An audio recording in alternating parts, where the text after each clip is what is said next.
fíjense nada más este tema que pues traen también los medios de comunicación corporativos y los de la oposición política. Vea y escuche lo que dice la ministra. Favor del proyecto que está proponiendo revocar la suspensión definitiva otorgada a la parte quejosa por un juzgado de distrito que le permitía permanecer en el cargo de persona magistrada del Tribunal Federal de Justicia Administrativa, a pesar de que había terminado el nombramiento de que había sido objeto. El procedimiento constitucional y legal para ocupar este cargo se conforma por la designación de la persona por parte de la Presidencia de la República y su ratificación por el Senado de la República.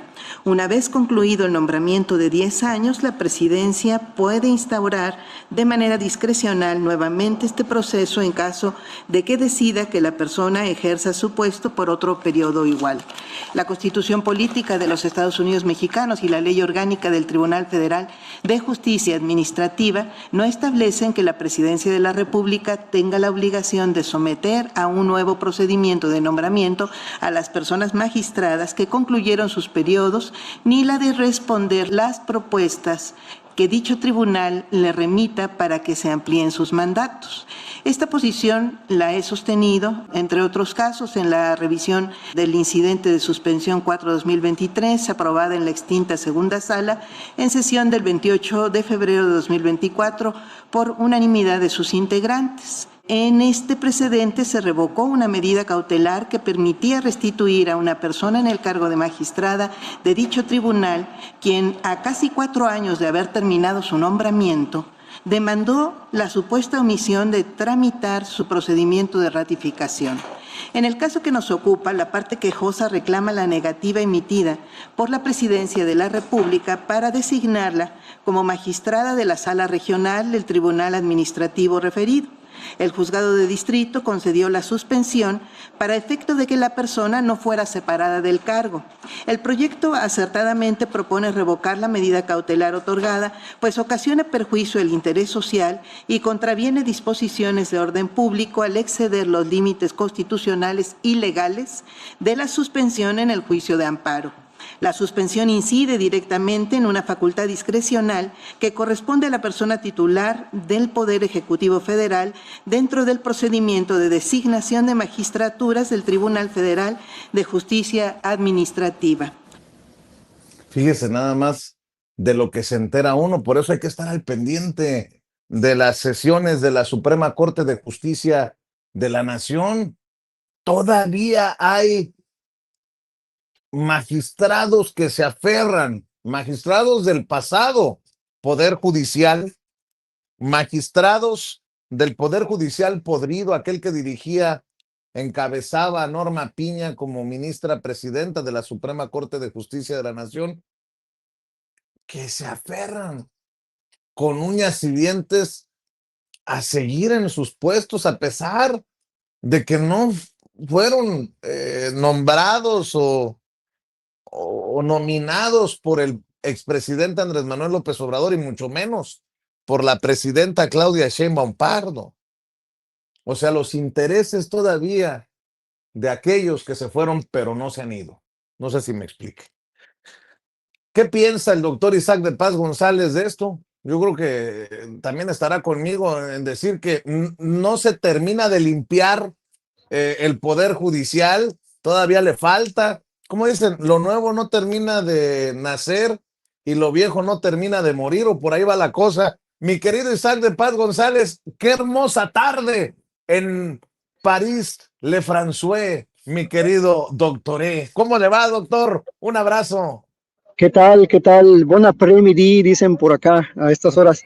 Muy bien, Vicente, pues no me sorprende que la Corte esté poniendo orden en ese tipo de casos, Vicente, porque son muchos, Vicente, según los reportes periodísticos y la propia información de la Corte, son como unos 50 casos, juicios que hay en ese mismo sentido, Vicente.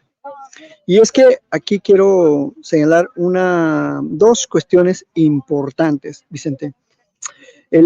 Antes, y en muchos tipos de tribunales todavía, en algunos administrativos particularmente y en los tribunales agrarios, el procedimiento de nombrar esos integrantes, magistradas o magistrados, era totalmente político, totalmente discrecional. Es decir, a veces proponían las legislaturas, ratificaba el Ejecutivo, o viceversa, proponía el Ejecutivo, ratificaba la legislatura, o incluso proponían los consejos de las judicaturas. Es decir, había un revoltijo a nivel estados en cómo se elegían casi la mayoría de magistrados. Quedaron unos poquitos ahora. Estos que de los que estamos hablando son del Tribunal Fiscal de Justicia Administrativa. Es un tribunal federal, nacional, tiene sedes en varias ciudades importantes del país, no necesariamente en todas, tiene salas. Y como el Ejecutivo, en este caso el presidente AMLO, no quería ratificar a algunos, pues se fueron por la sencilla, por la cortita, ¿no? Se fueron al amparo. Y los jueces de amparo, indebidamente, admitían ese tipo de juicios. Y digo indebidamente porque esos procedimientos, Vicente, se llaman procedimientos de control parlamentario, que están como separados de los procedimientos ordinarios. Es decir, los jueces no pueden interferir en ese tipo de procedimientos, no pueden meter la mano ahí, no deben interferir en las labores o cuestiones parlamentarias, pero lo hacen y lo hacen para perpetuar a gente en el cargo y a muchos otros. Hubo incluso aquí un candidato que a veces entrevistabas cuando andaba aspirando a la Suprema Corte que logró su ratificación de otros 10 años con un amparo. Uno de Nuevo León, ya con eso digo todo, ¿no? Y no es mala fe, es un hecho que logró su ratificación de otros 10 años con un amparo.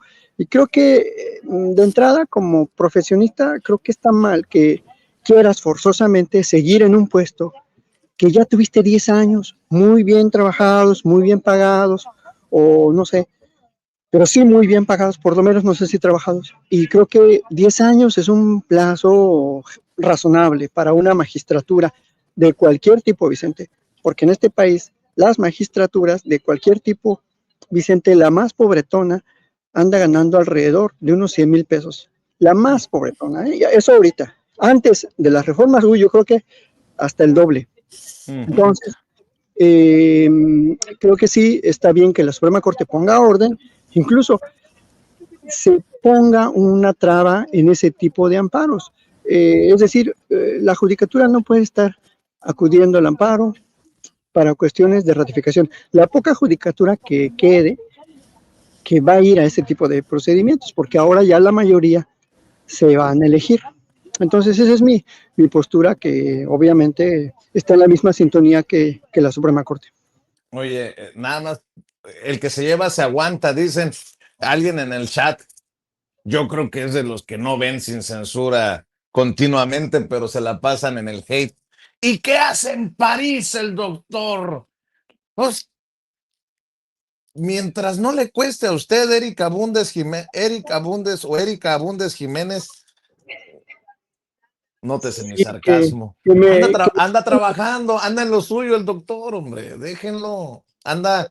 Que me sigan en redes, Vicente, y además la audiencia de Sin Censura fue la primera en enterarse de qué andaba haciendo en París. Estoy haciendo una estancia de investigación, con mucho orgullo lo digo, con mis propios recursos, sin beca de ningún tipo, de ninguna institución mexicana, con mis ahorros en la Sorbona. Es una gran distinción porque es la mejor universidad de Francia, de las mejores del mundo. Estoy haciendo una investigación sobre justicia climática. Vine solo por 2 meses aquí a París y luego un mes a Londres voy a ir. Sin afán, porque ya me vienen criticando también. ¿Por qué eres tan envidioso si Marcelo Ebrard pudo meter a su hijo a la embajada? ¿Qué tanto pudo haberse gastado el muchacho? Digo, sin afán de caer en el papel que están jugando, obviamente, los de Latinos, ni otros personajes. Pues hay que... creo que hay mucho que reflexionar, ¿no? Sí, mira, por ejemplo, vamos a escuchar a Ciro Gómez Leiva, ¿te parece? Porque quiero hacer la distinción. No es lo mismo lo que dice Ciro, lo que hace Ciro y lo que decimos nosotros. Y obviamente le iba a echar un chascarrillo al doctor para que no batallaras y te ahorraras una feria, hubieras ido a la embajada ahí en París y hubieras dicho, oye, vengo a la Sorbona a hacer una investigación. ¿Me dejan quedarme unos 2 meses en la... 1-6. Perdón, don Marcelo, perdón. A ver, suéltelo, Ceci. Marcelo Ebrard tendría que presentar su renuncia inmediata por haber mandado a su hijo a vivir en la embajada. Pues no lo sé, no lo sé. ¿No? Se habla de que hay un conflicto de interés, pues probablemente lo haya, ¿no? No estoy seguro, conociendo la experiencia de Marcelo, pero aquí subrayar uno, hay un periodista que hizo su trabajo y lo hizo bien, hay un funcionario público que reconoció el hecho y lo reconoció además ante su jefa, ante la presidenta. Hay un conflicto de interés, no lo sé. Bueno, es y que pues qué más esa es la decir. insidia. Nos dicen qué opinamos, no sé. Esa es la insidia que se maneja en medios como Radio Fórmula, que por cierto, extraño que sigan enamorados en Morena de Radio Fórmula. Con mucho respeto lo voy a decir porque le mandé un mensaje a Citlali Hernández.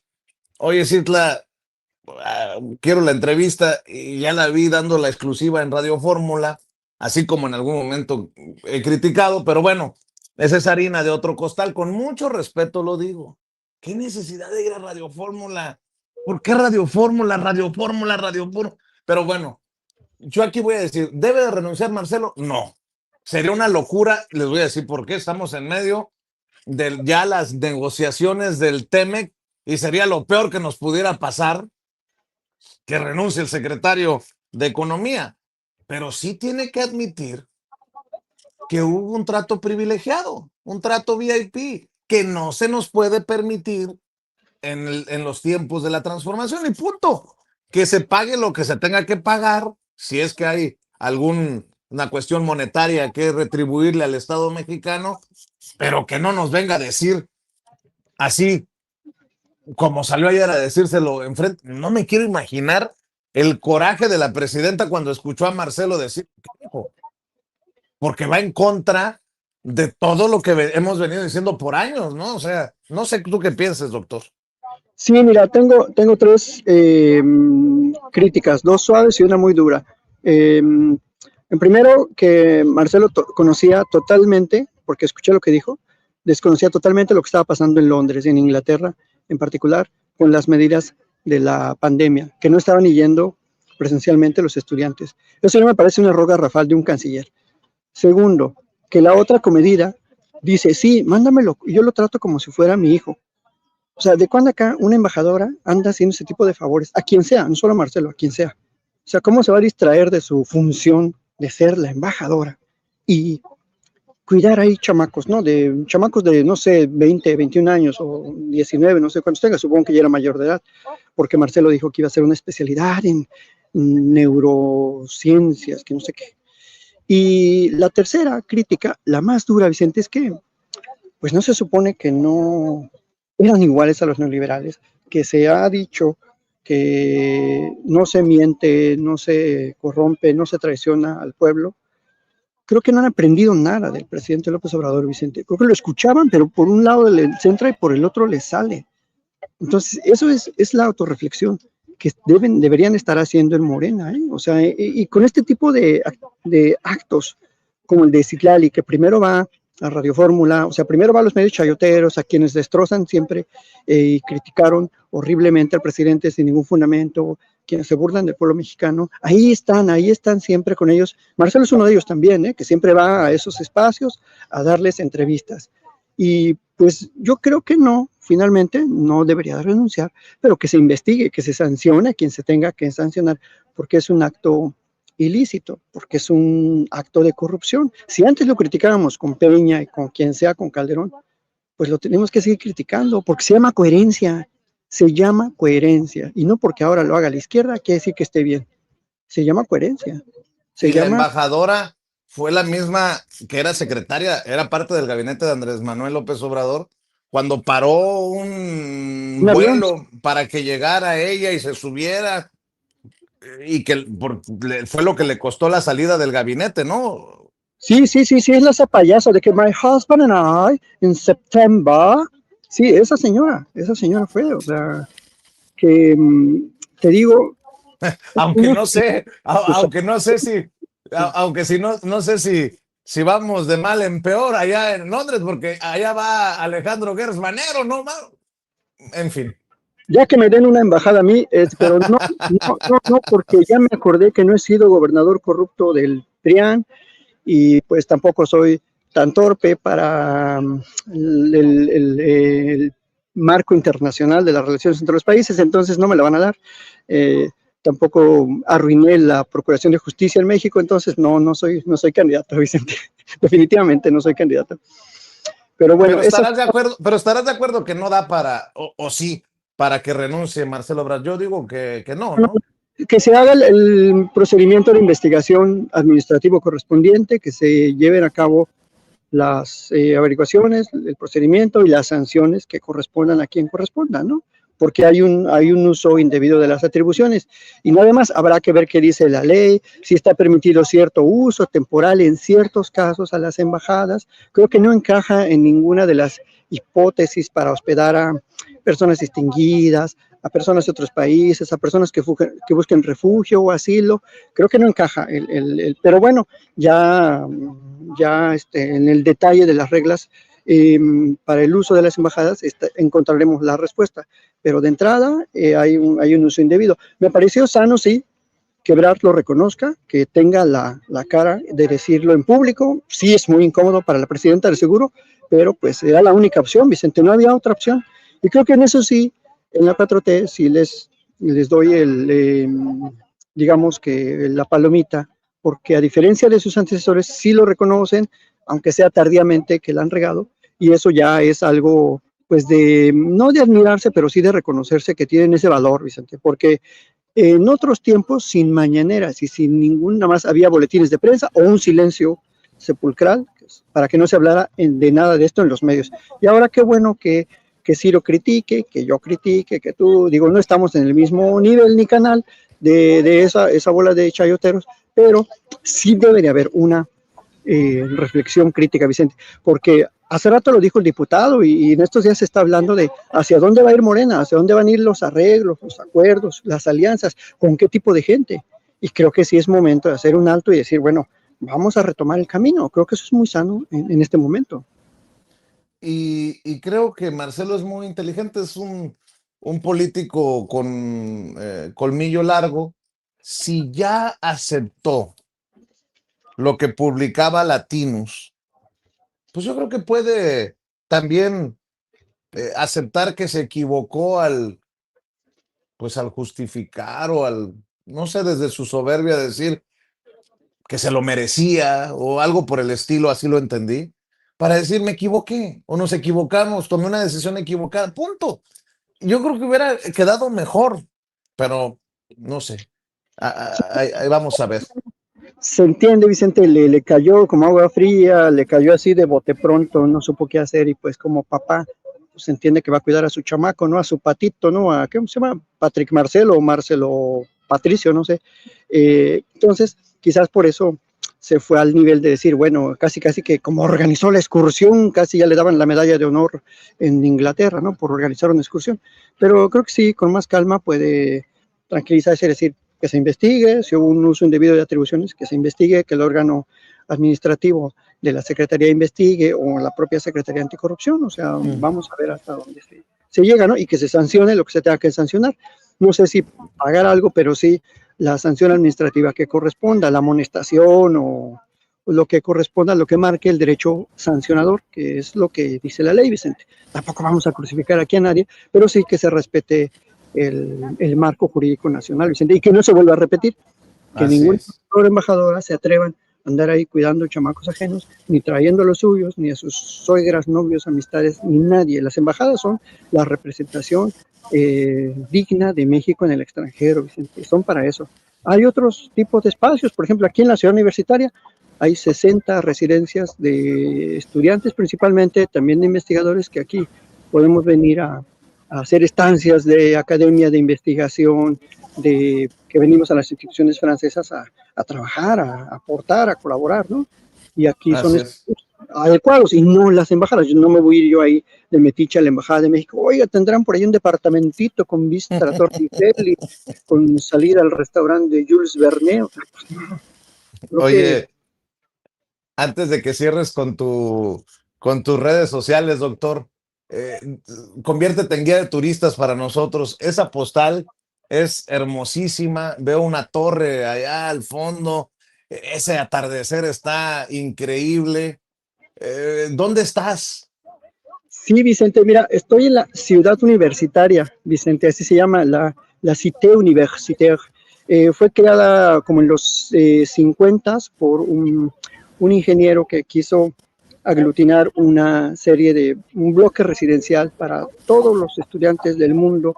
Ahí está la Casa de Camboya, la Casa de Estados Unidos, la Casa de España, la Casa de México, que es en la que estoy, la Casa de Canadá, y albergan a gente así, estudiantes o investigadoras o investigadores como yo, ¿no? Hay muchas actividades culturales en la propia ciudad y además funciona como un parque donde la gente trae a pasear al perro, sale a descansar, andan corriendo, hay canchas de boli, hay canchas de tenis. Eh, Estoy en entre el, digamos que en la parte sur del centro de la ciudad, más o menos, Mm. más o menos. Puedes llegar, puedo llegar yo caminando a la Sorbona de aquí en 25 minutos, o en autobús en 15 minutos, o en metro en 10 minutos, depende de lo que quiera usar. Pero estoy en la parte céntrica de París, por así decirlo, es una parte, sí, ¿por qué no decirlo privilegiada? Porque hay muchos museos cerca, muchas bibliotecas, muchos parques, no tan grandes como en otras ciudades, no tan grandes como en Berlín o como en Londres, pero son parques con la intención de que la gente de los vecindarios aledaños tenga un espacio de descanso en París, y eso es algo muy digno de admirarse, ¿no? De la cultura urbana francesa, Vicente, y en general de Europa, pero bueno, particularmente ahora que estoy conociendo aquí ya con más calma París, pues sí me da pues gusto caminar por senderos verdes en plena ciudad. Así que bueno, después les mostraré otros lugares y con mucho gusto, Vicente, les contaré en dónde ando. Qué chingón, me da mucho gusto por ti, doctor. Y bueno, cerremos invitando a la audiencia a tus redes. Gracias, Vicente, pues yo siempre con mucho gusto de que me sigan, de que atiendan sin censura. Aquí pueden seguirme en @Isaac de Paz, en X, en Instagram, en TikTok y en mis canales de Facebook, Isaac de Paz González, también en YouTube, Isaac de Paz González. Muchas gracias, Vicente, y saludos desde por acá, del otro lado del mundo, Vicente. Del charco. Un Italiano. abrazote, doctor, el doctor Isaac de Paz González, haciendo su investigación en la Sorbona de París. Recuerde que es catedrático universitario, ex candidato a la Suprema Corte de Justicia de la Nación como ministro y bueno, gran amigo de este espacio libre como el viento. Déjeme saludar.